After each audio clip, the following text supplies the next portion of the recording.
Hello guys! Hello para to sa lahat ng Capricorn. Welcome dito sa aking channel Capricorn. Alamin natin ang June 2025 general reading para sa inyong lahat. So I hope na makaresonate ka dito Capricorn sa reading na to. Maraming salamat doon sa mga Capricorn na patuloy na sumusubaybay dito sa aking channel. Doon sa mga nagle-like and share, sa mga nagsusubscribe. Then sa mga hindi nag-skip ng ads, maraming salamat po sa inyong lahat. So, this is general reading. So, kung ano lang yung dumating or kung ano lang yung message na gustong ipaiwatig sa iyo ng universe, yun lang yung kukunin natin na energy. Okay. Capricorn, first card mo dito is Fluorite. Natural beauty and authenticity. Okay. So, yung first card mo na Fluorite, sinasabi ng bara sa'yo Capricorn na be yourself as God made you naturally attractive and lovable inside and out. So, sinasabi ng barahan na maging natural ka daw, maging totoo ka sa sarili mo, kung ano yung, kumbaga, biyaya na ibinigay sa'yo or God-given gift, or pwedeng yung beauty, yung physical beauty or emotional, or kung ano man na pagpapala ang binigay sa'yo ng universe, gamitin mo siya, okay, para mag-stand out ka and inside and out. So, be grateful and thankful sa kung ano yung meron ka, yung mukha mo, physical body, or kung ano yan na meron ka.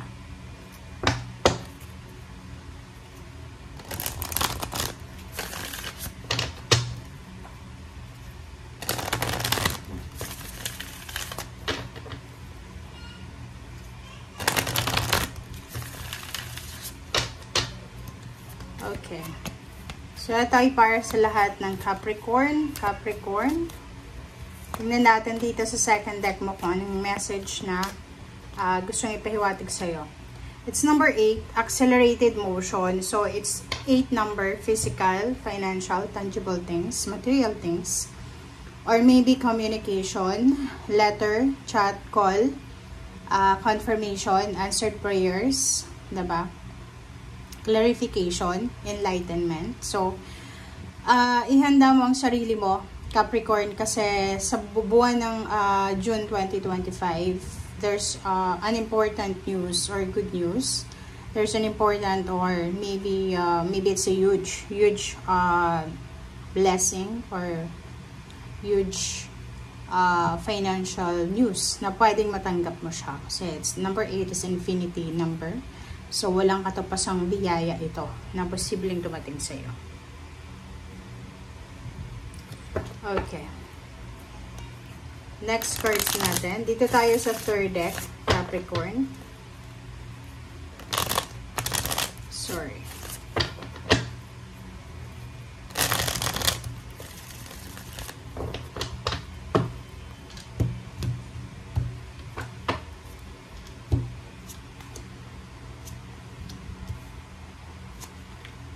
Okay, first 3 cards tayo.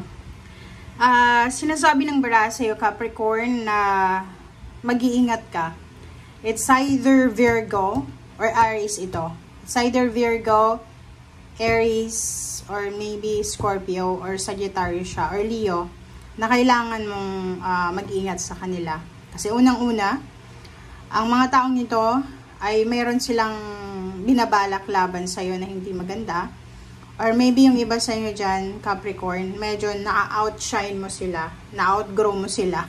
Parang yung iba, naiinggit sa'yo. Lalo na isang Virgo na ang itsura niya, maitim siya, mataba, na parang sobrang bitter ng energy niya. Ramdam ko dito yung energy na to, di ba? Nakangisi siya. Nakangiti siya sa harap mo, pero pagtalikod mo, binabackstab ka. Sobrang backstabber ng taong ito. Okay? So, mag-iingat ka sa Virgo.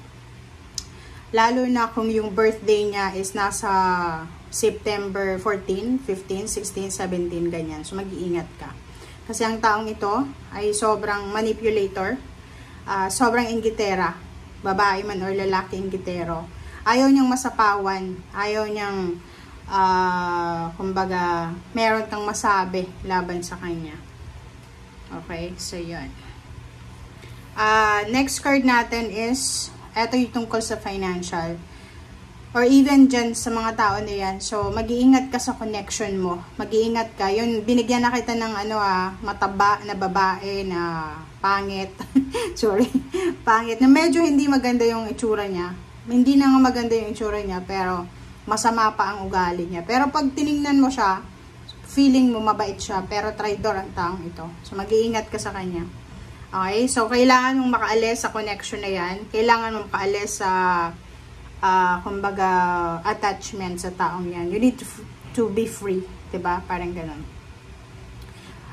Dito sa 5 of Cups, sinasabi ng barahan na para hindi ka daw magsisi sa bandang huli, kailangan na ayusin mo siya as soon as possible. Kailangan mong, kumbaga, isettle yung lahat para maayos ang tama. Okay, next card natin is Justice card. And then, King of Wands. So, etong 2 cards na to, sinasabi ng baraha sa'yo, Capricorn, na posibleng may good karma na darating sa'yo. Maybe may isang tao na siguro yung first impression niya sa'yo ay hindi maganda yung ugali mo. Gawa ng, kumbaga, maraming tao yung binabackstab ka, parang ganun. But now, naintindihan niya na, kumbaga, kung sino ka talaga, kung ano talaga yung, kumbaga, totoong ugali mo. So, yung taong nang babackstab sa'yo, siya yung masama ang ugali. So, tayo dito na you are being judged, parang ganun. Judge according sa pamantayan nila. And Justice, dito sinasabi na may karmic blessing, karmic guidance, karmic protection ka na matatanggap. This one is maybe contract signing, maybe paperwork, documents, salary increase, higher position, or maybe new job, new career, or new business.